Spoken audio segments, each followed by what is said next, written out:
And on Facebook at Nigeria Info 92.3 PH. If you haven't liked the page, I think you should go there now, because if you had done that, you possibly must have gotten yourself an idea what the conversation this morning is. So, on the news, you heard it as well, but several other people have been very uncomfortable with this move by the House of Assembly, particularly the Green Chambers. Now, the bill for diaspora voting passed second reading. Some Nigerians are of the opinion that this is the least of our problems right now, and this shouldn't be what the government is looking at the moment. We need more than this. It should go beyond this. This is the least of the worries, because this would not solve the myriad of challenges that is currently facing the country. But there are those that are optimistic. And now on the show this morning, we're going to dive deep into this. We're going to go back in time, look at history. Many other African countries are practicing diaspora voting. What gains have they gotten out of it? I mean, if you go back in time, as far as in the UK and in the US, how all of this started, it was bit by bit. I think it was the 60s. You had military personnel, and then it went on to rig workers, and then they now have, every American from wherever you are, you can vote around the world. But in perspective, let's come back home and start from there.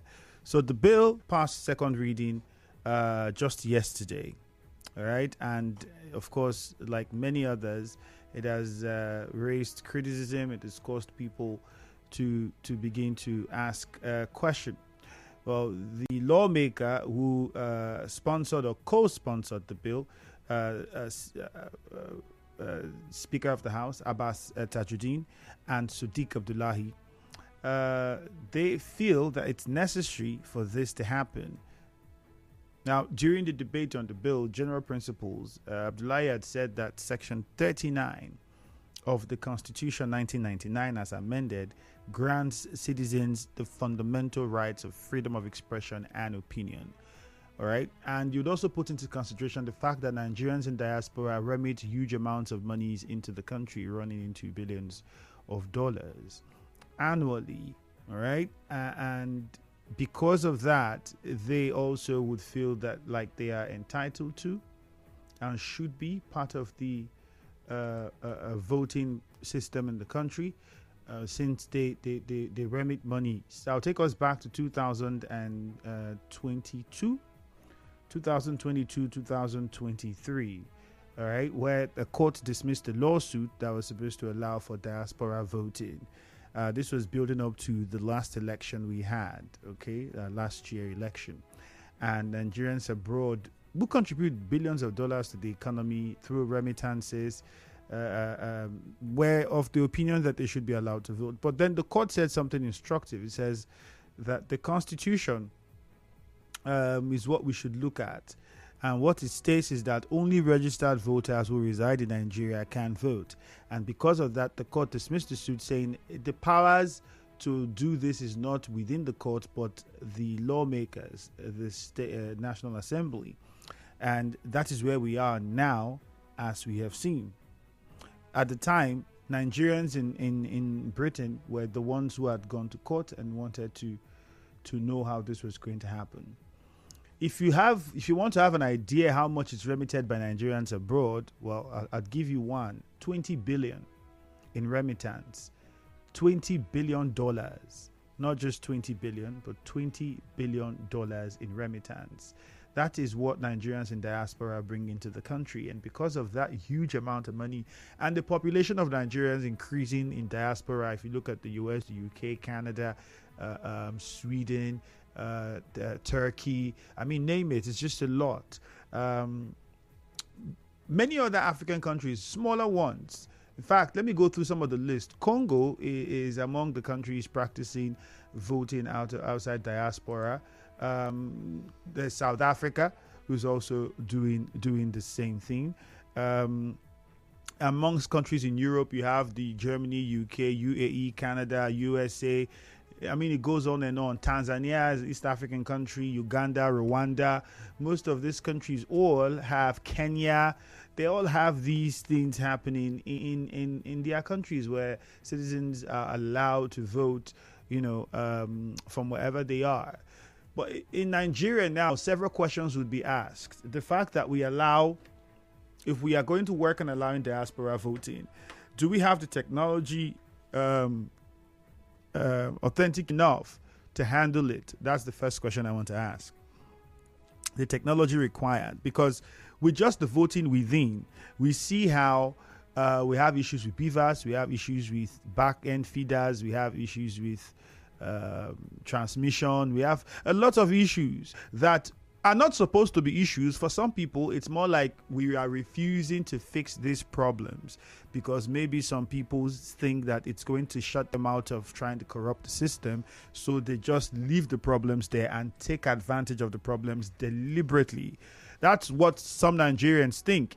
And I don't think that anyone would be wrong if you follow that pattern, especially when you live in Nigeria and you see what happens in this country during elections. And then we go to the court, and then those individuals also take advantage of, again, the lacunas within the law that was made by them, right, to get out of the situation. So is it even possible that most of these things are deliberately left the way they are? These are questions that many have asked for. But now, ahead of 2027 election, we are seeing this come up again. Nigerians in diaspora should be allowed to vote. Some of the benefits of it, many have asked. A lot of people have asked.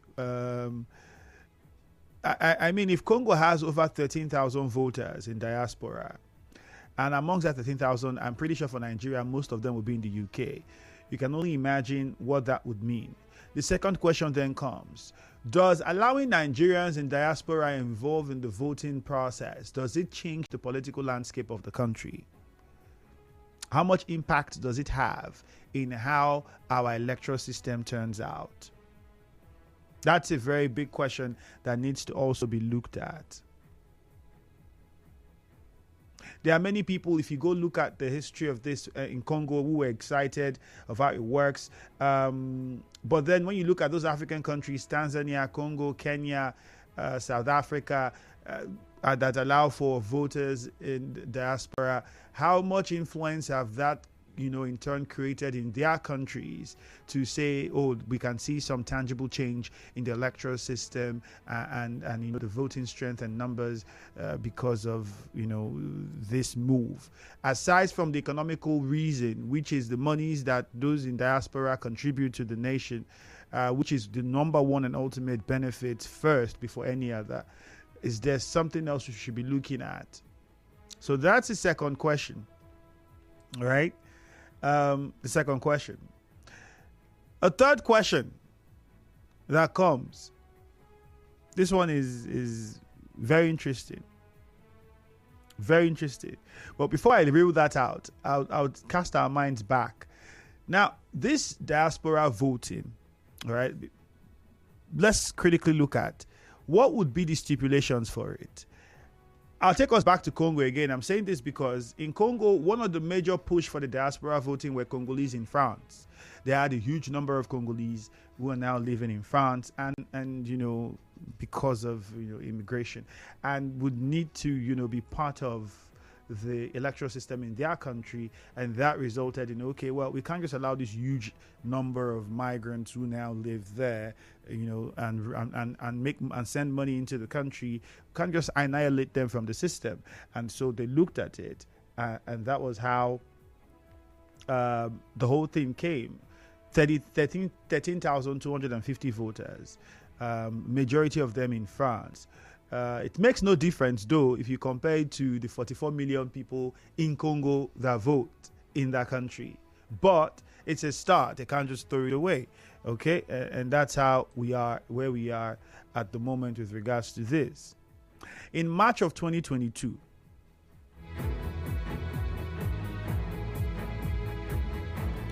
the bill first came to look into this particular situation, the call for this.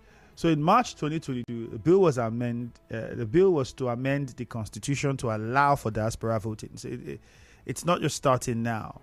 It was then rejected by the lawmakers. Out of the 390 federal lawmakers who were present during plenary on that day, 269 countered the bill. at that time. This was in 2022. It is proposed that both Section 72, subsection 2, and Section 117, subsection 2 of the Constitution be amended to allow for citizens of 18 years and above and resident within and outside Nigeria to vote as part of requirements for persons living abroad. Now, some of the conditions were that such persons must hold a valid Nigerian international passport and must have lived in Nigeria for a period of at least 5 years from a minimum age of 10. Before migrated. Persons living abroad must also be legally resident in the foreign country from which the person seeks to vote in the Nigerian election. So be careful to look at the conditions so we don't just jump into it and say anybody abroad. If you are an illegal immigrant, just like Trump says, illegal immigrants have no place in America. If you're an illegal immigrant, you can't vote. You can't be counted to be part of those that would participate in an election in Nigeria if this bill becomes an act. Right, so that's where we are, and you must seek to vote in Nigeria election for at least 12 months. At that time, a constitutional amendment was how this would have worked out. Unfortunately, in 2022, it did not happen. No, it did not happen. So, and the numbers of those migrating and residing outside the country is continuously on the increase. Nigeria and Nigerians in diaspora, it's one of the largest African immigration population in the world. Note this. In 2017, right, the National Commission for Refugees, Migrants, and Internally Displaced Persons of the World reported that no fewer than 17 million Nigerians currently live in various countries of the world. 17 million Nigerians. So you can imagine that number. Now, that number is, when you break it down further, it might reduce to maybe about 10, 12, 13 million because not everybody will be up to 18. So, but then we have about 17 million, the largest for any African country, which then brings me to this question. Would it change anything in our politics if we get Nigerians in diaspora to begin to participate and vote? We'll take your contributions after the break.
Andrew of the bill to allow for Nigerians in diaspora to vote passed second reading for the House of Reps, and it's raised a lot of conversation. Now, I've been trying to give you some insight into, what to expect, what could be, what should be, and the data with regards to the number of Nigerians outside the country and how important it is to also not just jettison them because we feel that maybe this is not what the country needs now, and so on and so forth. There are plenty of ways to look at all of these. Yes, a lot of money come into the country from those Nigerians, and because of that reason, they would also feel entitled and feel like they should be part of the process and decide what happens in the country. And at the moment, that is where we are now. I told you how approximately the Ministry of Foreign Affairs has said 20 million Nigerians live in diaspora, with the USA having the largest Nigerian community. Oh, the US is even bigger than the UK. I've always thought the UK was. To hear that the US is shocking. But the US really got about 3.4 million in 2020 Nigerians in the US alone. Now, note that this would include those below the ages of 18. So, and the voting would allow for only those 18 and above. So, of course, it will be looked into. Close to 20 billion naira. In 2020, to be exact, it was $17.21 billion. In 2024, we're talking $20 billion as inflow made from those Nigerians outside the country into the country. So you can imagine that amount of money, and why would they be paying these monies to a country they do not participate in the process? That would be a question on their minds. So clearly, yes, a lot of people should understand that. Outside of this, I was trying to give you an idea that the voting in diaspora thing had been a problem for many countries even before now. It's not just something that is starting with Nigerians, and I've told us that several African countries practice it.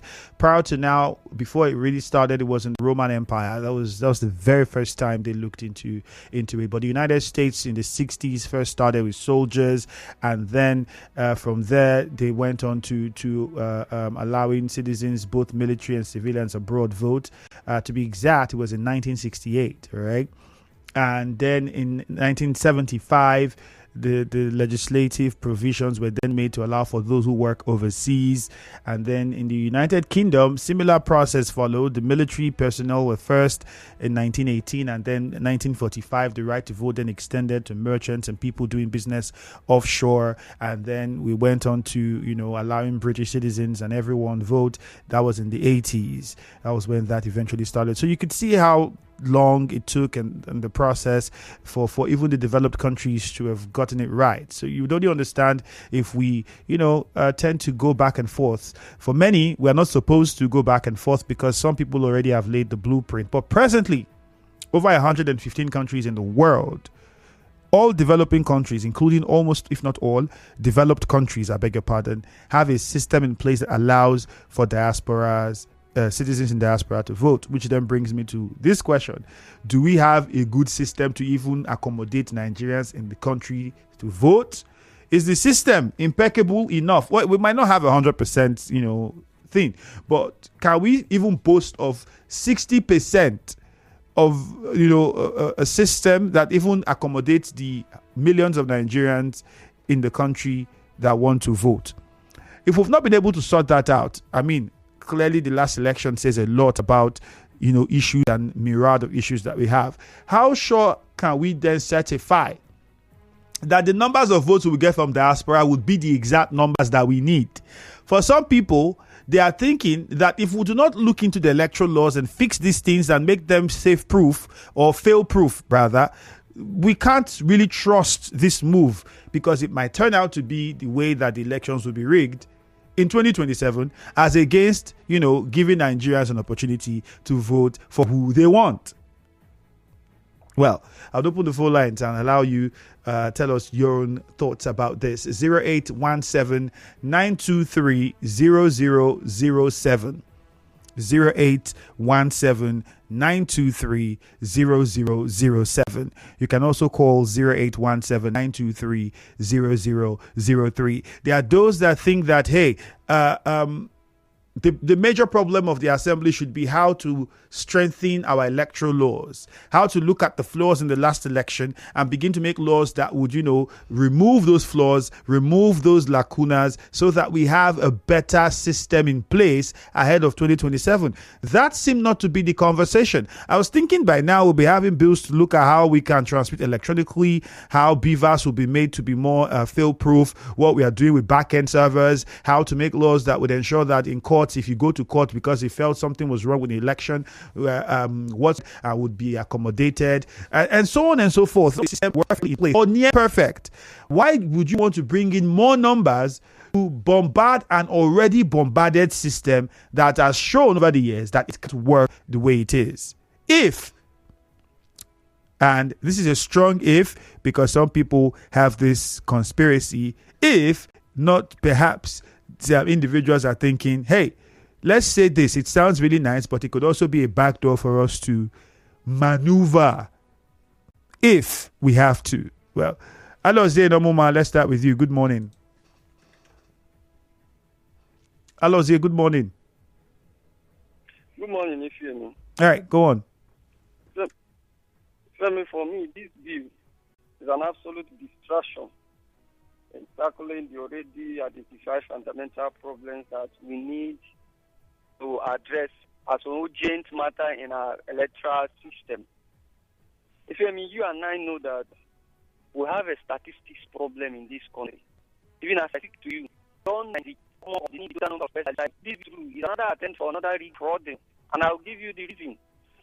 They will come up with write-up. At the end of the day, they will just submit a total number of persons who live in diaspora voted for social political party.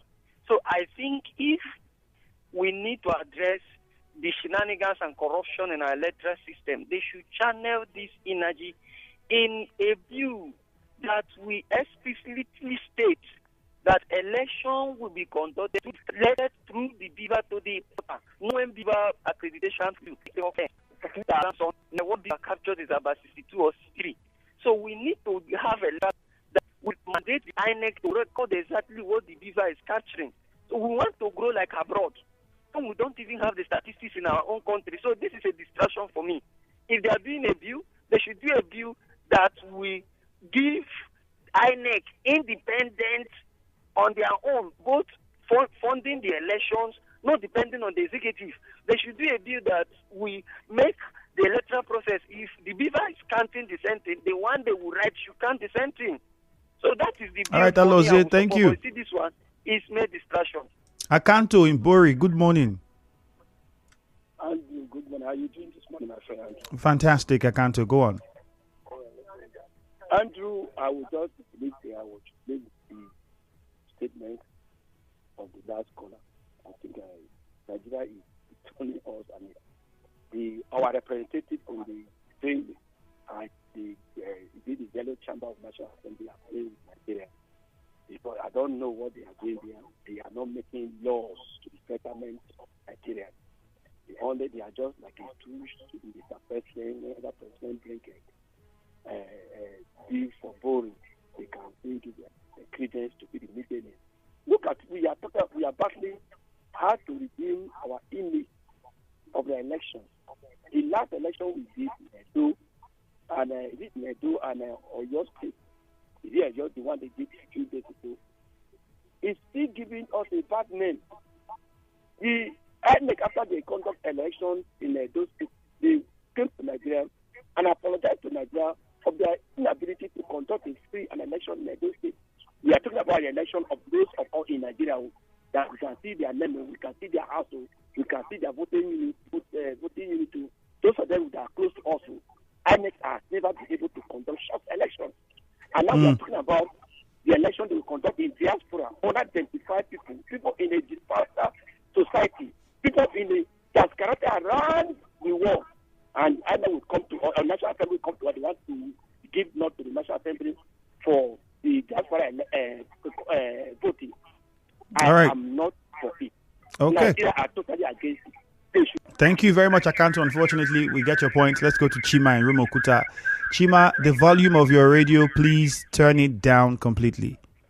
Hello, sorry, I've done that. All right, go ahead Good then. morning, Mr. Ifemi. Good morning. We are all talking for the development of Nigeria. The problem that we are actually having is not about meeting up to technology, but we have maintenance culture problem. That is the problem that we are having. Now, the issue here is that now, what we practice in Nigeria due to our electoral act is manual voting, not even electronic voting. That is why the former speaker said about beaver and every other thing. It is manual. That is why no matter how the beaver reads, the court will still go in the line of the manual writing. Now, if we want to say our brothers in diaspora should be voting, how do we do it in this our manual voting? Which we are going to begin to have an electoral officer at that place. Because the issue of technology, we have not gotten to that level. Yes, we could buy the technology, we can go and bring it, that we can do a technology where you can vote by electronic voting. But the issue here is that can we maintain it? We will use our hand and crash it. Now, the thing is that other minor parties, like Mushroom Party, might begin to say, yes, that's a good one, because we understand it. But at the end of the day, the majority party, the bigger party, will take advantage on it. So if we must go into that through the Senate or whatever it is passing, then the voting system must change from manual to an electronic voting. Just like in America, before the day of the election, people have started voting already. More than 1/3 of America has voted before the day of the election, which was announced through your radio station here. Trump was leading. And that is why you see that after voting, nobody goes to court, nobody shouts, because you can't even rig it. You don't even know who voted for you. So that is the thing. Let them just pass through it. All right, Chima, thank you very much. Let's go to Port Harcourt Town. Real Gift is on the line in Port Harcourt Town. Real Gift, good morning. Good morning to you, Mr. Andy. All right, good morning. Thank you very much. Mm. We are asked a question in my community that if the rain falls, the bucket you put outside for the rain, after the rain did not fall, will be due after the rain full your buckets, Mr. Andy. The one we do inside will never fit adjust well. We want to bring diaspora voting to compound the woes or the issues, or to make it easier for this person to get access or avenue to increase figures. Now, like Mr. Chima was talking about, in the Nigerian electoral system, do you have an electronic voting system, Mr. Andy? You are aware of that? Oh, partial electronic, you can call it, because we are told that the man with one eye is a doctor. I never complete. You want to act a partial way. What do you expect? Won't that collapse like the national grid? For me, this is not the issue.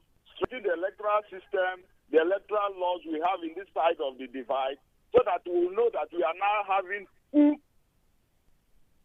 electronic. Let me ask a question. If the voter over there, how do you transmit their results to this side, to the electoral body in this side of the divide, Mr. Andy? Is it manual, electronic, that you know, not completely knowledge?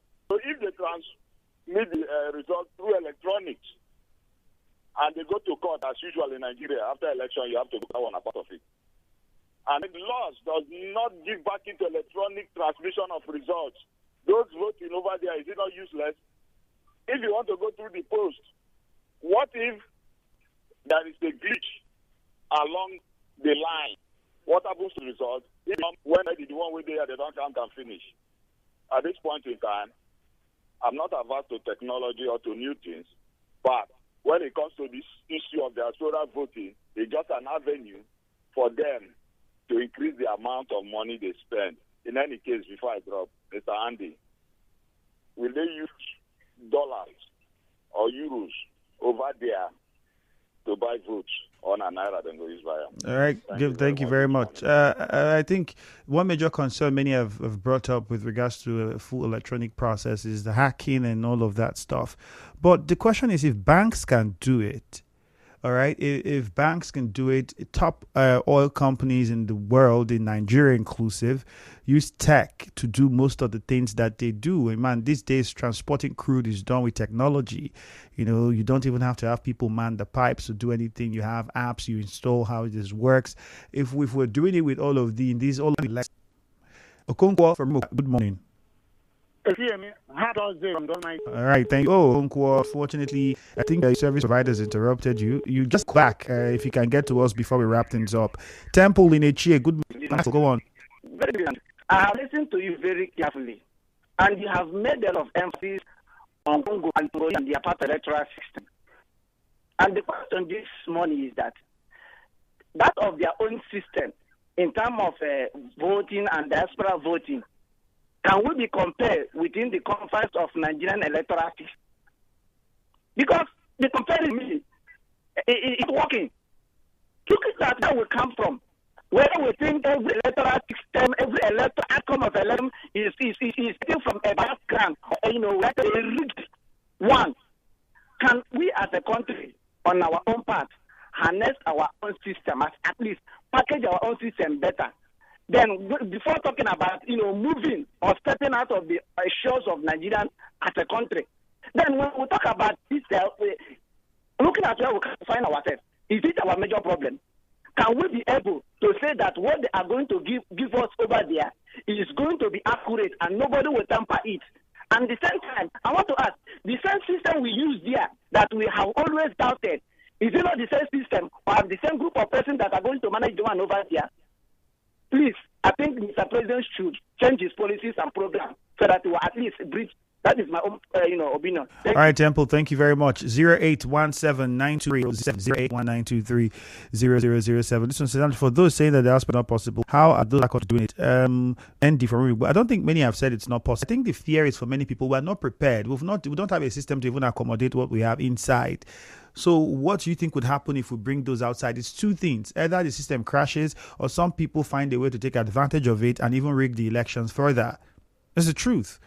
After all, our brothers and sisters outside the shores of this also have this country. Yes, they do.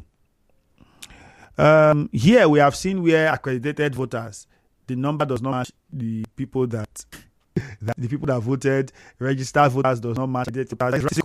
So now imagine when the person is abroad and you cannot see it. It's basically what they tell you the data is that it is. How would you verify? Now, because of that trust that Nigerians lack in the system, I think it's why a lot of people are saying with us now, what we need is to strengthen the electoral laws first, strengthen the electoral system, improve on what we have. We see that we've been managed to make it proof to the degree. Then it makes sense to now bring in more numbers and more bodies into the system.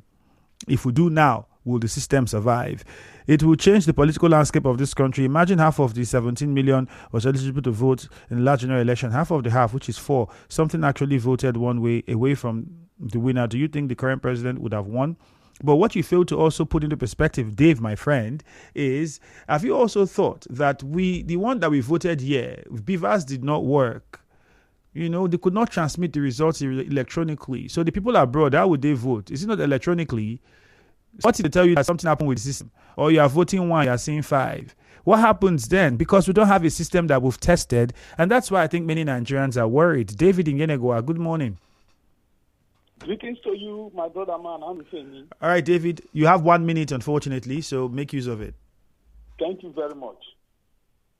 As far as I'm concerned, I'm also worried that you collect man's money and you tell the man does not have a right. It's a big issue. So for me, if diasporans are remitting such huge amount of money, it is also obtainable for them to have the right to vote. The most important thing is just to have the right thing being put in place.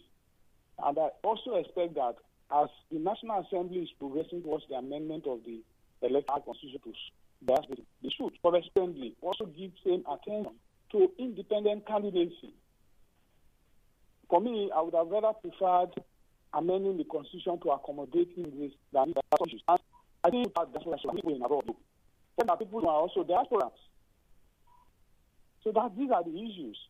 As far as I'm concerned, we need to strengthen our electoral system. All right, David. If we're going to collect money from them, they must also have the liberty, the right to vote. Just like. Thank you, David. But we have to interrupt you there. Your point already has been made. Unfortunately, we don't have a lot of time left. Ezekiel Isaiah says we're good in policy making, but implementation of those policies, that's where we have a problem. Ezekiel Isaiah, that's you. This one says diaspora voting is not the problem. Opposition lawmakers should ensure that the Constitution provides for electronic transmission of results from polling units and display on IRF viewing portal. Almost anything short of this should be considered fraudulent. You see? Trust issues. And that's how we wrap things up on the Morning Crossfire today. Thank you very much. Hello, Port Harcourt will follow immediately. Good morning.